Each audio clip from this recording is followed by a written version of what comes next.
Morning everybody, it's Pam Steele back for blog number 42 after a lovely, beautiful weekend. I hope you enjoyed it too. And yes, after 10 weeks of being in lockdown and coming into the 11th week, we are gradually coming out of it, which is amazing news. It's June the 1st and it's Monday and we have a lot to look forward to. We've managed to do most of the lockdown and now things can only be good news. We're allowed to see more of our friends, we're allowed to go out more. Those who are, have been shielded are now able to go out. So that's fantastic news. And so in this 11th week, we're going to be looking, as I said, at the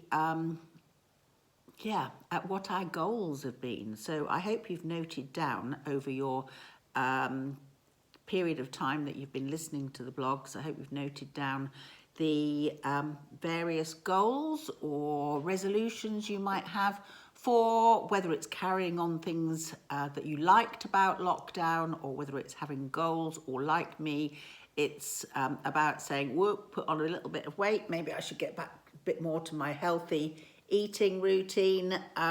So it's goals for a better life, a healthier life, and hopefully a happier life.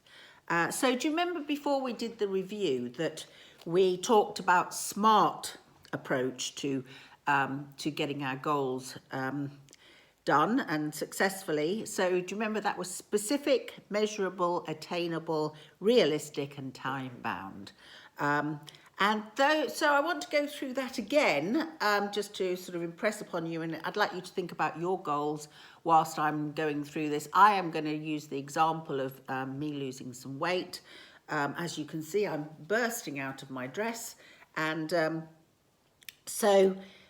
going to give you an example of that, and that is with regards to me losing weight. So the specific goal I have is weight loss.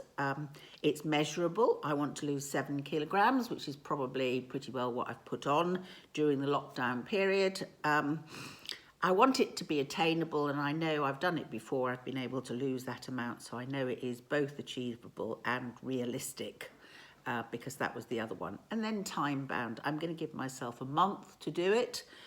So that I've still got plenty of summer left, that I can put my swimming costume on, as I did this morning and went swimming again. I'm loving going into the sea. It's such a lovely stretch. It's a bit of exercise. So it's part of my new regime.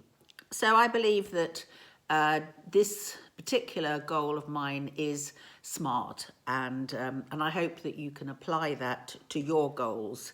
Now, and that might be if you want to start learning an instrument. It might be if you, want to learn a language. But obviously those might have a longer time limit, because it's not so easy. You've got to do a lot of practicing for both learning a language or to learn an instrument. And I was reading over the weekend that it's good for our mental health.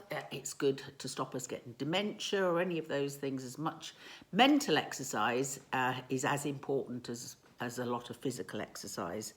Well, tomorrow I'm going to start looking at obstacles, but I think we need a separate section for that because it's so difficult, and I have to think about, what about the odd G&Ts I have in the evening, and and then a little bit of a treat here and there. So obstacles are really important to look at. But what I wanted to say to you today is that over the weekend I got a recommendation about a book by E.M. Forster, which is called The Machine Stops. Now, like my book, which is a free download, this is also a free download, and it's only a novella, so you could read it in an hour, and it's really worth reading. It actually parallels, amazingly, even though it was written in 1909, that's just so incredible, the lockdown that we've just been having.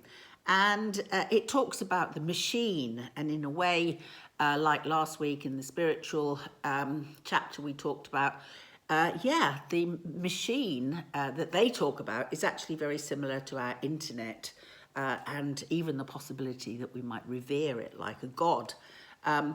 And then the other parallels were that in this book, individuals lived in cells. And and we are living a much more individual life. And I think that's really highlighted things during the lockdown period. For us, maybe not a cell, but we are living in individual homes. And we rely much, much more on the internet, whether it's for social media or for entertainment or for listening to lectures or giving blogs like I'm doing. It's all about the internet and how tied we are into it. Even Alexa gets us to put our lights on nowadays, take our lights off, turn the heating on, do all of those things.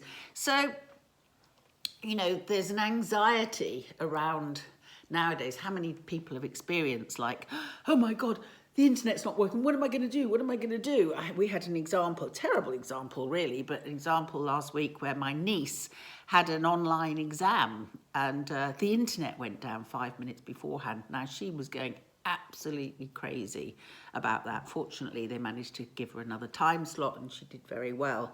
So, we are reliant upon that. And even with lockdown, maybe there's an anxiety about coming out of lockdown. Oh my God, we've got to start planning our lives. We've had this COVID holiday and it's all been so relaxed. And now we've got to get back to working and get back in, well, in a way, we've been leaning on the government with our,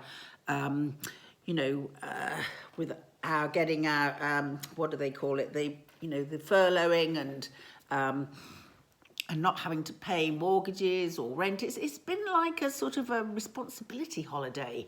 And now we have to get back to that sense of responsibility. So like the machine, when the machine actually stops, there's a huge amount of fear and anxiety, and maybe we're feeling that a little bit. So it's even more important that we get on with our goals and focus on coming out and take responsibility with that, and then gradually we can take responsibility in all directions. So let's carry on tomorrow, another sunny day, and back to work. Okay, see you tomorrow. Bye.